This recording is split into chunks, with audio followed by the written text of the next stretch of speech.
বললেন, হাবিব হে আমার, দোস্ত আমার, সকল নবীরা আলাদা, আপনি হলেন আলাদা। আপনার স্পেশাল কিছু রাত্র আছে, যে রাত্রগুলো আপনার উম্মতেরা যদি ইবাদত করে, ইবাদতের বিনিময়ে আল্লাহ তাআলা উম্মতের আমলনামায় 1000 বছর নেকি লিখে দিবেন।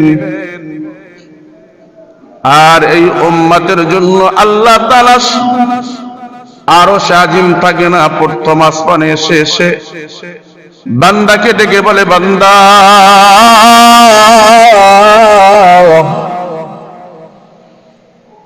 কোন অভাবে পড়েছ, কোন অসুবিধায় পড়েছ,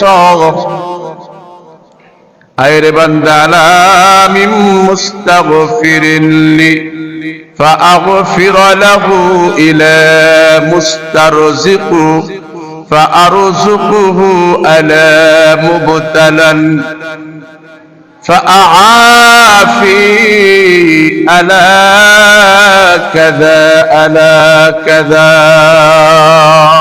سبحان الله. বলেন, আমার আল্লাহ ডেকে বলে, হাবিব, আপনার উম্মতদেরকে আপনি জানিয়ে দেন, আপনার উম্মতেরা গুনাহ করেছে, পাপ করেছে, অন্যায় করেছে, নৈরাশ হওয়ার কিছু নাই। আমি আল্লাহ তাআলা প্রথম আসমানে এসে ডেকে ডেকে বলতেছি, আলা কাযা আলা কাযা, কি আসিস, আয় আয়, আমি তোর মাফের জন্য অপেক্ষায়, আমি তোকে মাফ করার জন্য আরশ আজিমে নয়, প্রথম আসমানে এসে সেই রাত্রগুলোতে ডেকে থাকি। বান্দা, তুই অভাবগ্রস্ত হয়েছ, ও বান্দা, অভাবের তাড়নার জন্য মানুষের দুয়ারে যাও, মানুষের দুয়ারে গিয়ে হাত পাতো, মানুষ ঘাড় ধাক্কা দিয়ে বের করে দেয়। আমি আল্লাহ তাআলা এমন নয়, ঘাড় ধাক্কা দিয়ে বের করে দিব না, বরং তোর অভাবকে দূর করব তো করব, আজীবনের জন্য অভাব দূর করে দিব। এই রাত্র আমাদের সামনে আসতেছে, আর এই রাত্রে মানুষ আমরা কিছু ইবাদত করব, ইবাদতের পাশাপাশি আমরা আবার গুনাহ করব। গত সপ্তাহে আলোচনা করেছিলাম, যাদেরকে এই বরকতপূর্ণ রাত্রে ক্ষমা করবে না, এই রকমের কিছু মানুষ যারা আছে, খাঁটি তওবা না করলে আমার আল্লাহ মাফ করবে না।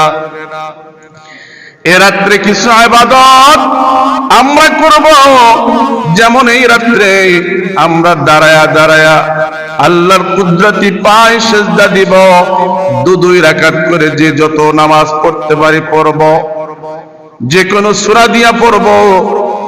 এরপরে আল্লাহর দরবারে নিজের চোখের পানি তওবা করে গুনাহের অনুতপ্ত হইয়া আল্লাহর দরবারে কাঁদব, কারণ গুনাহ করেছি, কেউ জানে না, কে জেনেছে।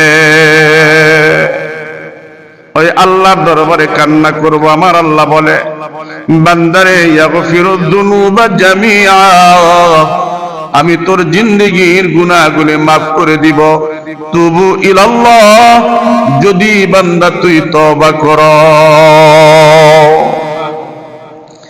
কিন্তু এই রাত্রে আরো সমস্যা।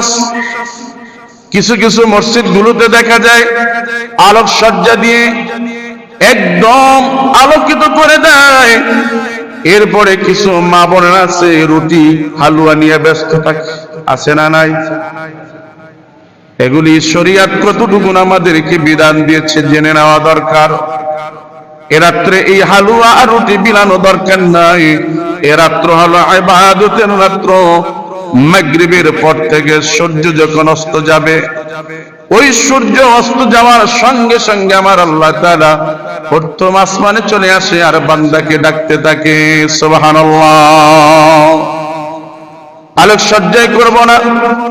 আমার কিছু ভাইয়েরা আছে যারা এই রাতটাকে ইবাদত মনে করে এই মসজিদ থেকে অন্য মসজিদে, অন্য মসজিদ থেকে অন্য মসজিদে হৈ হল্লা করতে থাকে, আমি বলবো এই সমস্ত ছেড়ে দিয়ে নীরবে নীরবে চোখের পানিগুলি ফেলে দিয়ে আল্লাহ দরবারে কান্না করব।